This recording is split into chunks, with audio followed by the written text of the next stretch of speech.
एक दिन मिरहा घर के बाहर खेल रही होती है। तभी एक बूढ़ी औरत उसके पास आती है और उसे एक अजीब सी पेंसिल देती है। मिरहा हैरानी से पेंसिल देखती है। बूढ़ी औरत घूर कर कहती है, ये पेंसिल तुम्हारे काम आएगी, मगर याद रखना इसका गलत इस्तेमाल तुम्हें मुसीबत में डाल देगा। और इतना कहकर वो बूढ़ी औरत गायब हो जाती है। मिरहा घबरा जाती है और जल्दी से घर के अंदर भाग जाती है। रात को मिरहा बेड पर बैठी होती है। वो पेंसिल को घूरती है और मजाक में एक कैंडी बना देती है। अचानक बिजली चमकती है और कैंडी सच में मिरहा के सामने आ जाती है।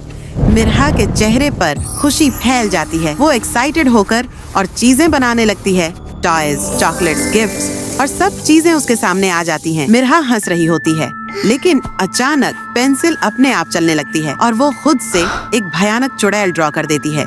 फिर एक धमाके के साथ चुड़ैल जिंदा होकर मिरहा के सामने आ जाती है। चुड़ैल चीख कर कहती है, मैंने कहा था ना, इसका गलत इस्तेमाल मत करना। लालची लड़की, अब तुम मुझसे नहीं बचोगी। मिरहा जोर जोर से चीखने लगती है और चुड़ैल उस पर हमला करती है। अब मिरहा का क्या होगा?